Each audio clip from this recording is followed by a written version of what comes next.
Hello everyone. सो आज हम लोग एक नया टॉपिक को स्टार्ट करते हैं, दैट इज़ कार्बोक्सिलिक एसिड। अब इस कार्बोक्सिलिक एसिड में ये सेकंड पार्ट है। तो फर्स्ट पार्ट में हम लोगों ने nomenclature, then different method of preparation of carboxylic acid, ये सारा कुछ डिस्कस किया था। आज हम लोग डिस्कस करेंगे physical properties and chemical properties of carboxylic acid. तो कार्बोक्सिलिक एसिड के क्या फिज़िकल प्रॉपर्टीज़ होते हैं, केमिकल प्रॉपर्टीज़ होते हैं, ये हम लोग आज डिस्कस करते हैं। तो लेक्चर को स्टार्ट करते हैं। ठीक, पॉइंट वाइज देखते हैं physical properties. So carboxylic acids have carbon up to 10। अगर कार्बोक्सिलिक एसिड में देखेंगे तो अगर 10 कार्बन एटम अगर हैं तो उतने तक जो होते हैं वो लिक्विड स्टेट में होते हैं और उनका ऑर्डर भी शार्प ऑर्डर होता है। लेकिन जैसे ही हायर मेंबर्स की तरफ जाते हैं तो वो ऑर्डरलेस हो जाते हैं और वैक्स लाइक सॉलिड स्टेट में रहते हैं।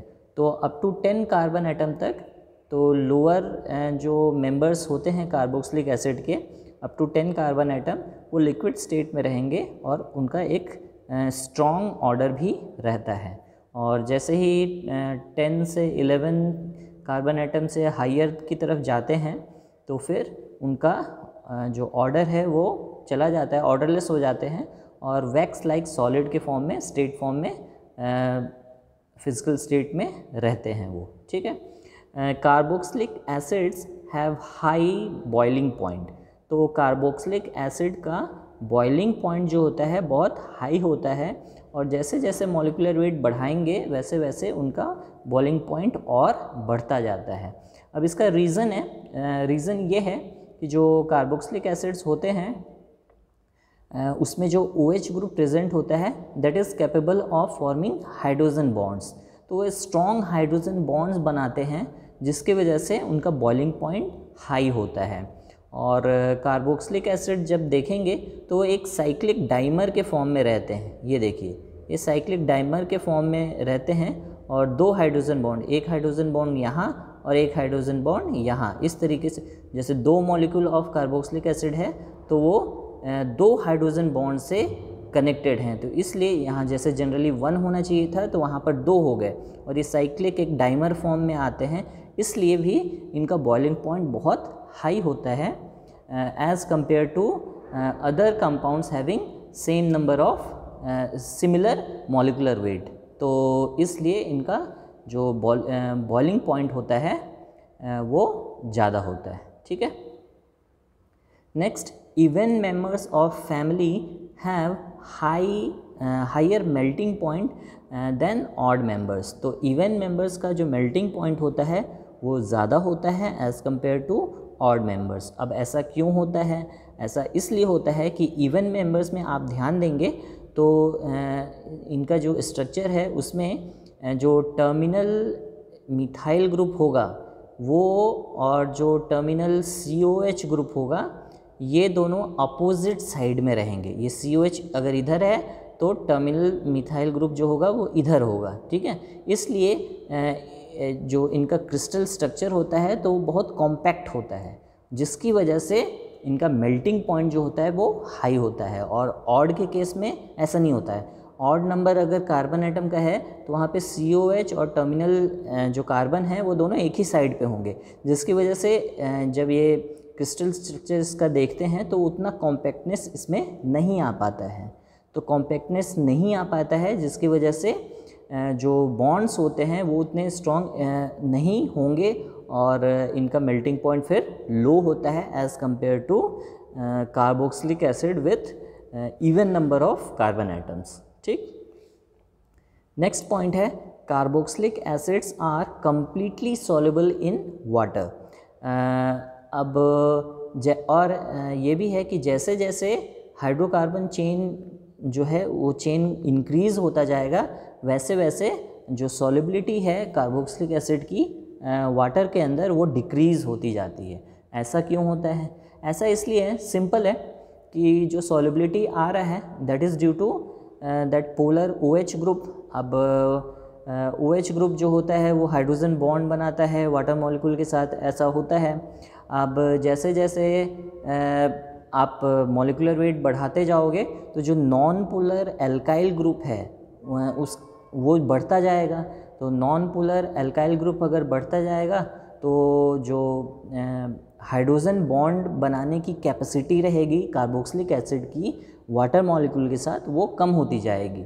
तो जैसे जैसे हम मॉलिक्यूलर वेट बढ़ाते हैं नॉन पोलर नेचर बढ़ता जाता है कार्बोक्सिलिक एसिड का, और उसकी वजह से जो कार्बोक्सिलिक एसिड है उसकी सॉल्युबिलिटी भी वाटर में डिक्रीज़ होती जाती है। ठीक है, तो जो सॉल्युबिलिटी है तो लोअर मेंबर की सॉल्युबिलिटी वाटर के साथ अच्छी होगी। जैसे जैसे हम मॉलिक्यूलर वेट बढ़ाएंगे सॉल्युबिलिटी वाटर में कम होती जाती है। ठीक है, जैसे कुछ एसिड्स हैं जैसे फॉर्मिक एसिड हो गया, एसिटिक एसिड हो गया, इनका डाइपोल मोमेंट हाई होता है। अब डाइपोल मोमेंट हाई है मतलब प्लस और माइनस पोल बनते हैं, इसलिए ये जो एसिड्स होते हैं ये एनाइन के साथ भी अच्छे से इंटरेक्ट करते हैं और कैटायन के साथ भी, मतलब प्लस चार्ज वाले स्पीसीज़ के साथ भी माइनस चार्ज वाले स्पीसीज़ के साथ भी इंटरेक्ट अच्छे से कर लेते हैं, इसलिए ये एज गुड सॉल्वेंट यूज़ होते हैं। तो जो फॉर्मिक एसिड और एसिटिक एसिड है वो यूज़ उनका एज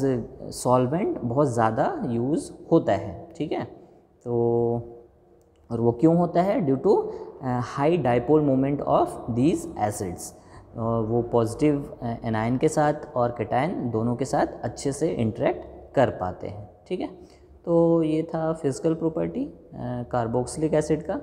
अब केमिकल प्रॉपर्टी देखते हैं, एक एक करके देखते हैं। पहला है salt formation. When react acids are allowed to react with hydroxides, carbonates, bicarbonates, तो इन सब के साथ अगर रिएक्ट कराते हैं तो हमें करस्पॉन्डिंग सॉल्ट्स मिलते हैं। अब यहाँ एसिड है, एसिटिक एसिड है, और इसको सोडियम हाइड्रोक्साइड के साथ सोडियम कार्बोनेट और सोडियम बाइकार्बोनेट इन तीनों के साथ ट्रीट किया तो यहाँ पर सोडियम एसीटेट फॉर्म होगा। तीनों केस में देखिए सोडियम एसीटेट फॉर्म हो रहा है, तो करस्पॉन्डिंग सॉल्ट बन जाते हैं। और ये जो सॉल्ट बन रहे हैं इनको अगर मिनरल एसिड के साथ ट्रीट करेंगे तो जो आपका ओरिजिनल एसिड था वो एसिड आ जाता है। ठीक है, तो ये एक प्रॉपर्टी है एसिड्स की कि जो कार्बोक्सिलिक एसिड हैं अगर वो हाइड्रोक्साइड के साथ या फिर कार्बोनेट, बाइकार्बोनेट के साथ ट्रीट करेंगे तो करस्पॉन्डिंग सॉल्ट फॉर्म होता है। ठीक, नेक्स्ट है फॉर्मेशन ऑफ अमाइड्स। तो when carboxylic acid are allowed to react with ammonia, तो अमोनिया के साथ जब ट्रीट करते हैं तो अमाइड करस्पॉन्डिंग अमाइड्स फॉर्म होते हैं। अब यहाँ CH3COH है, एसिटिक एसिड है, तो यहाँ एसिटामाइड आपको फॉर्म होता दिखेगा। ठीक है, ये भी एक प्रॉपर्टी है कार्बोक्सिलिक एसिड की। नेक्स्ट है फॉर्मेशन ऑफ एसिड हैलाइड्स। तो जब एसिड, ये देखिए एसिटिक एसिड है, ये PCl5 के साथ जब ट्रीट करेंगे तो CH3COCl एसिड हैलाइड मिलेगा। PCl3 के साथ भी ट्रीट करेंगे तो भी हमें CH3COCl मिलता है। SOCl2 के साथ भी ट्रीट करेंगे तो भी हमें CH3COCl मिलेगा। अब ये ऐसा रिएक्शन होता क्यों है वो हम इसका मैकेनिज़्म देखेंगे तो हमें एग्जैक्ट पता चल जाएगा। अब देखिए यहाँ ये RCOOH है, 2-ब्यूटेनॉन, ये गलत हो गया, ये नहीं है, ये अल्काइल कोई भी कार्बोक्सिलिक एसिड है। तो अगर उसको PCl5, ये है देखिए PCl5, इसके साथ ट्रीट करते हैं तो ये जो कार्बोक्सिलिक एसिड का OH है तो इसमें जो ऑक्सीजन है वो इस हाइड्रोजन से इलेक्ट्रॉन ले लेता है तो ऑक्सीजन को नेगेटिव चार्ज आएगा और ये H जो है वो एज H+ निकलेगा। अब यहाँ से ये H+ निकलता है PCl5 से एक Cl के फॉर्म में निकलेगा। ठीक है, तो यहाँ एक Cl के फॉर्म में निकला, P को प्लस चार्ज आया, यहाँ O को नेगेटिव चार्ज आया और ये H+ और Cl- जो है वो HCl फॉर्म कर लिए। ठीक है, ये देखिए HCl निकल रहा है जो वो HCl फॉर्म कर लिया। अब यहाँ P को प्लस चार्ज है, ऑक्सीजन को माइनस चार्ज है, तो ये जो ऑक्सीजन है जिसके पास एक्सेस ऑफ इलेक्ट्रॉन है वो अपना एक इलेक्ट्रॉन जो है वो इस फॉस्फोरस को देगा और यहाँ एक बॉन्ड फॉर्म होगा। तो देखिए R, C double bond O, then O then PCl4। तो ये वैसा ही बॉन्ड बन गया है, देखिए ऑक्सीजन और फॉस्फोरस के बीच में बॉन्ड बन गया। अब PCl4 जो है वो उसमें से फिर से एक क्लोरीन यहाँ से निकलेगा, मीन्स यहाँ पे शिफ्टिंग ऑफ बॉन्ड होता है। तो ये जो बॉन्ड है फॉस्फोरस और क्लोरीन का, ये बॉन्ड यहाँ शिफ्ट होगा और ये बॉन्ड यहाँ शिफ्ट होगा, ठीक है। तो एक्चुअल में ये जो CO है इसमें से ऑक्सीजन इससे इलेक्ट्रॉन लेता है, इस कार्बन से इलेक्ट्रॉन लेता है और इस फॉस्फोरस को दे देगा। अब ये अगर कार्बन से इलेक्ट्रॉन लेगा तो कार्बन और ऑक्सीजन के बीच में ये बॉन्ड टूटेगा, ठीक, ये बॉन्ड टूट गया। अब इसने इसको दिया, तो इसको क्यों दे रहा है, क्योंकि क्लोरीन ने एक इलेक्ट्रॉन ले लिया है। तो क्लोरीन ने एक इलेक्ट्रॉन इस फॉस्फोरस से लिया, तो फॉस्फोरस को ऑक्सीजन ने कार्बन से इलेक्ट्रॉन लेके इस फॉस्फोरस को दे दिया। तो यहाँ पर P और O के बीच में डबल बॉन्ड आ गया, ये बॉन्ड टूट गया। क्लोरीन ने जो एक इलेक्ट्रॉन लेके Cl- निकला था, वो Cl- जो है अब इस कार्बन से आके बाइंड होगा, क्योंकि इस कार्बन को प्लस चार्ज आएगा। क्यों आया प्लस चार्ज, क्योंकि ऑक्सीजन ने इस कार्बन से इलेक्ट्रॉन लेके फॉस्फोरस को दिया है, ठीक। तो इसलिए ये क्लोरीन इस कार्बन से आके बाइंड हो जाएगा। तो ये RCOCl बन गया, ठीक है, RCOCl बन गया और यहाँ P double bond O Cl3 बन गया, ठीक है। तो इस तरीके से ये रिएक्शन होता है। सेम मैकेनिज्म है SOCl2 के साथ भी, देखिए सेम वैसा ही हो रहा है। तो इस तरीके से ये एसिड हैलाइड्स फॉर्म होते हैं। यहाँ पे SOCl2 जो था तो उसमें से पहले Cl- निकलेगा और यहाँ से आपका जो H+ निकलेगा वो HCl बना देगा, और सल्फ़र को जो प्लस चार्ज आया और ऑक्सीजन को नेगेटिव चार्ज आया, दोनों के बीच में बॉन्ड बनेगा।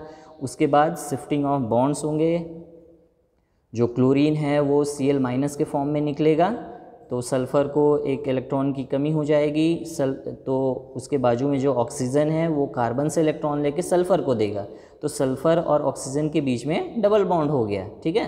तो ये SO2 बन जाएगा और Cl- जो है इस कार्बन जिसको प्लस चार्ज आया वहाँ पे आके बाइंड हो जाएगा, तो RCOCl फॉर्म हो जाता है, सिंपल। तो इस तरीके से एसिड हैलाइड फॉर्म होते हैं, ठीक है। ये भी एक प्रॉपर्टी है कार्बोक्सिलिक एसिड की। नेक्स्ट देखते हैं, next is formation of anhydrides. इसमें होता ये है कि जब एसिड को फॉस्फोरस पेंटाऑक्साइड के साथ ट्रीट किया जाता है तो एनहाइड्राइड फॉर्म होते हैं। अब जो एसिड है 2 मोल लिया जाएगा, ये एसिटिक एसिड है तो CH3COH 2 मॉलिक्यूल है इसके, ठीक है।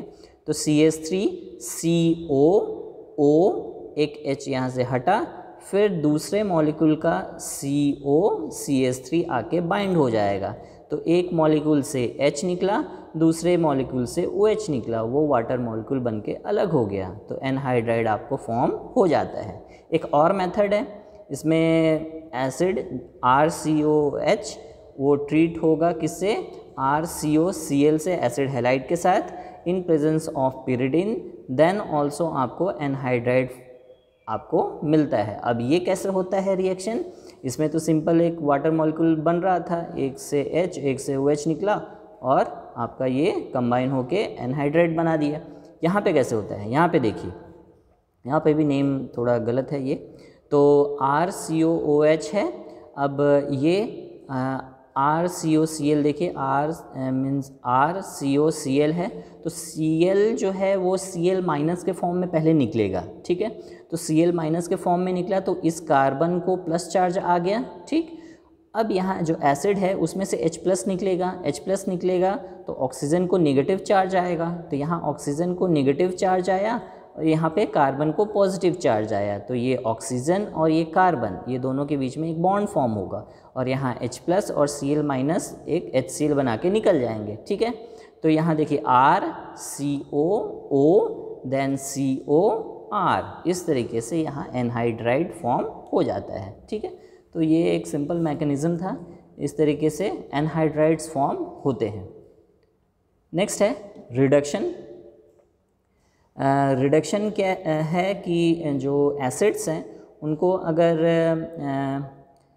मेटल हाइड्राइड के साथ ट्रीट किया जाता है ईथर के प्रेजेंस में, तो उनका रिडक्शन होता है, और एसिड का रिडक्शन होगा तो अल्कोहल फॉर्म होते हैं। ठीक है, तो यहाँ लिथियम एल्युमिनियम हाइड्राइड यूज़ होता है जनरली, ईथर के प्रेजेंस में रिडक्शन कराते हैं, तो RCOOH है तो RCH2OH बन जाएगा, प्राइमरी अल्कोहल फॉर्म हो जाते हैं। तो यहाँ एसिटिक एसिड है तो इथेनॉल फॉर्म होगा, ये एक प्रॉपर्टी है reduction. Then formation of ester, ये तो सिंपल एस्टेरिफिकेशन रिएक्शन है। एसिड का रिएक्शन अगर अल्कोहल के साथ होता है इन प्रेजेंस ऑफ एसिड तो फिर एस्टर्स फॉर्म होते हैं। तो acetic acid ethanol ethyl acetate form करेगा, ये एक एग्जांपल हो गया। एक सिंपल ये एस्टेरिफिकेशन रिएक्शन है, मीन्स एसिड को जब हम अल्कोहल के साथ ट्रीट करेंगे तो एस्टर फॉर्म होता है। ठीक है, नेक्स्ट एक रिएक्शन है हेल-वोल्हार्ड-ज़ेलिंस्की रिएक्शन। इसमें होता ये है, ये एक स्पेशल टाइप ऑफ रिएक्शन है। इसमें होता ये है कि carboxylic acid having alpha hydrogen atom, ऐसे कार्बोक्सिलिक एसिड जिनको अल्फ़ा हाइड्रोजन प्रेजेंट हो। अल्फ़ा हाइड्रोजन का मतलब कि ये जो COOH ग्रुप है उसके जस्ट बाजू में जो कार्बन है उसको हाइड्रोजन होना चाहिए। तो ये फंक्शनल ग्रुप है, फंक्शनल ग्रुप से डायरेक्टली अटैच जो कार्बन एटम होते हैं उनको हम अल्फ़ा कार्बन बोलते हैं, और उससे अटैच अगर हाइड्रोजन होंगे तो उसको अल्फ़ा हाइड्रोजन बोला जाता है। तो यहाँ पे हो गया, ये आपका फंक्शनल ग्रुप है। अब इस फंक्शनल ग्रुप से डायरेक्टली अटैच्ड कार्बन ये है और इस कार्बन से अटैच्ड ये दो हाइड्रोजन है, तो इसको अल्फ़ा हाइड्रोजन बोला जाएगा। ठीक है, तो ऐसे कार्बोक्सिलिक एसिड जिनको अल्फ़ा हाइड्रोजन होता है, अगर उनको ट्रीट किया जाता है क्लोरीन के साथ या फिर ब्रोमीन के साथ इन प्रेजेंस ऑफ फॉस्फोरस, तो हमें अल्फ़ा हाइड्रोजनेटेड एसिड्स मिलते हैं।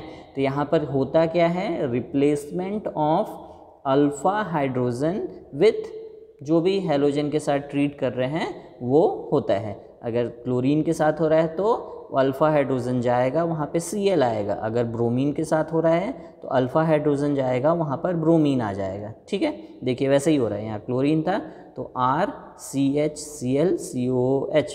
ठीक है, यहाँ पे Br के साथ हो रहा है ब्रोमीन के साथ, तो यहाँ CH3 अल्फ़ा हाइड्रोजन एक गया, उसके जगह पे एक Br आ गया। ठीक है, अल्फ़ा ब्रोमो प्रोपियोनिक एसिड ये बन गया यहाँ पर। ठीक है, तो ये एक स्पेशल टाइप ऑफ रिएक्शन था। यहाँ पर अल्फ़ा हाइड्रोजन जो कार्बोक्सिलिक एसिड में होता है वो रिप्लेस होता है विथ हैलोजन जिसके साथ भी ट्रीट करते हैं, और ये रिएक्शन फॉस्फोरस के प्रेजेंस में होता है। ठीक है, तो ये थे chemical properties of carboxylic acid. तो फिर आज के लिए इतना ही। आज हम लोगों ने क्या देखा, physical properties of carboxylic acid देखा, then chemical properties of carboxylic acid हमने डिस्कस किया। तो ये दोनों प्रॉपर्टीज़ कार्बोक्सिलिक एसिड के डिस्कस किए। तो आई होप आप लोगों को समझ में आ गया होगा। अगर कुछ डाउट होता है तो आप कमेंट सेक्शन में क्वेश्चन पूछ सकते हैं, उसको आंसर वहाँ पे किया जाएगा। ठीक है, थैंक यू वेरी मच।